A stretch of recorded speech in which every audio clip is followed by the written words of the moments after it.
এই মুহূর্তে সবকথা বড় খবর ভাই, আপনারা জানেন যে বাংলায় আজকে 2021 থেকে 2025 পর্যন্ত ভাঙড়ের আইএসএফ যে দলটা যে ভাঙড়ের গ্রামবাসীরা যে নওশাদকে জিতিয়ে ওনাকে এমএলএ বিধায়ক করেছে।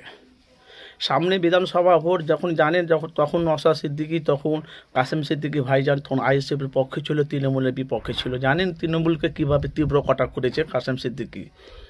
এখন সামনে বিধানসভা ভোট, অনেক মানুষেরা তারা আমাকে সমালোচনা করছে, ভাইজান কাসেম সিদ্দিকী তো আইএসএফ ছেড়ে তৃণমূল গেছে, আইএসএফকে অক্সিজেন দিয়েছিল ক্যানিং পূর্বে, আইএসএফের তরফ থেকে কোনো প্রস্তাব এলো না। সেই এখন কাসেম সিদ্দিকী এখন তৃণমূলের একটা বড় সংপদ পেয়েছে, ভালো, সাধারণ একটা সংপদ পেয়ে ভালো। তো এখন সামনে বিধানসভা ভোট, শওকত মোল্লার টার্গেট নওশাদকে ভাঙড় থেকে উচ্ছেদ করবে। আপনারা দেখতে পাচ্ছেন কি হচ্ছে বাংলায়। আব্বাস সিদ্দিকী শওকতকে জাহান নামের, আমি ওকে কুকুর মনে করি।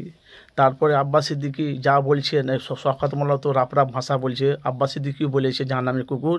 তার সাথে সাথে আব্বাস সিদ্দিকীর মাকে বাপকে যেভাবে জঘন্য গালাগালি খিঁচতে পারছে আমরা ফেসবুকে দেখছি। ভাই কি বলবো, মা বোন সবারই আছে, রাজনীতির জায়গায় রাজনীতি আলাদা, এখানে রাজনীতির মধ্যে মা বাপ কেন আসবে আপনারা বলেন। সেটা নিয়ে কিন্তু এখন বিক্ষোভ। তার সাথে সাথে এখন বলা বলি কথা, ভাইজান কাসেম সিদ্দিকী ভাইজান এখন আইএসএফ তৃণমূলের প্রার্থী হয়ে কি আইএসএফ নওশাদ সিদ্দিকীর বিরুদ্ধে ভাঙড়ে লড়ার সম্ভাবনা আছে? ভাই একটু মতামত জানাবে। আমার কাজ হলো ভাইজান বলা বলি কথা, মানুষের কাছে সত্যটা তুলে ধরা। কেন আমরা যতটা জানি যে ভাঙড়ের আইএসএফের চেয়ারম্যান নওশাদ সিদ্দিকী, ওখানে ভাঙড় মানুষ ওনাকে ভোট দিয়ে জিতাবে, কিন্তু শওকত মোল্লা ওনার টার্গেট শওকত মোল্লার টার্গেট নওশাদকে ওখান থেকে উচ্ছেদ করব আইএসএফের দলটাকে।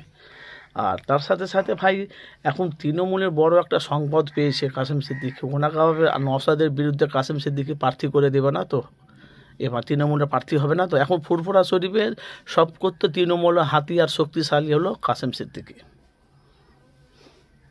কাসেম সিদ্দিকী ভাই, কিছু মানুষ বলছে বাংলার ব্যান্ড, কাসেম সিদ্দিকীকে সবজনা কিনতে পারে না। সোশ্যাল মিডিয়াতে আপনারা দেখতে পাচ্ছেন কাসেম সিদ্দিকী হলো বাংলায় ব্যান্ড। এই নিয়ে এখন বিভিন্ন রকম কথা বলছে। যদি কাসেম সিদ্দিকী যদি তৃণমূলের প্রার্থী হয়ে যদি আব্বাস সিদ্দিকীর সাথে যদি লড়ে ভাঙড়ে, লড়াইটা কিন্তু ভাই একদম ফাটাফাটি লড়াই হবে।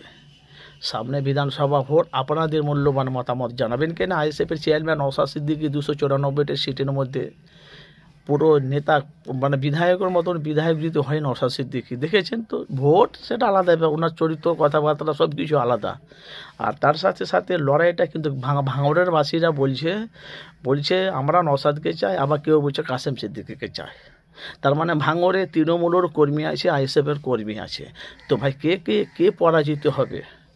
হতে পারে তৃণমূলের প্রার্থী কাসেম সিদ্দিকী ভাইজান, নওশাদের বিরুদ্ধে লড়াইটা হবে। এদিকে তো অন ক্যামেরার সামনে শওকত মোল্লা, অত যদি দম থাকে আব্বাস সিদ্দিকী আমার বিরুদ্ধে দাঁড়াক না ক্যানিংয়ে কি ভাঙড়ে। এই নিয়ে এখন হচ্ছে। ভাই আপনাদের মূল্যবান মতামত জানাবে, যেহেতু ভাই আমি মানুষের কাছে সত্যটা তুলে ধরি। অবশ্যই মূল্যবান মতামত। 2026 বিধানসভা ভোটে ভাঙড়ের মানুষ নওশাদ সিদ্দিকীর সাথে বেইমানি গাদ্দারি করবে না তো। কেন শওকত মোল্লার খুব ক্ষোভ এখন, যে শওকত মোল্লাকে আব্বাস সিদ্দিকী বলেছে জাহান নামের কুকুর মনে করি। এই নিয়ে এখন শওকত ভাইয়ের কিন্তু মাথা গরম হয়ে গেছে। আমরা জানি কোনো ব্যক্তিকে জাহান নামে বলা যাবে না। আর আব্বাস সিদ্দিকী তো অনেকে আমরা সামনে বলছে চোলাই ব্রিগেডে বড় বড় আলিম ওলামাদেরকে নিয়ে দেখছি, প্রমাণ করে যদি না পারি তোরা সাজা, মৃত্যু থেকে তোরা সাজা দিবে, আমি মাথা পেয়ে মেতে নেবো। আপনারা মতামত জানাবেন। তার ভাঙড়ে ভাই কে জয়ী হবে, একটু মূল্যবান মতামত জানাবেন।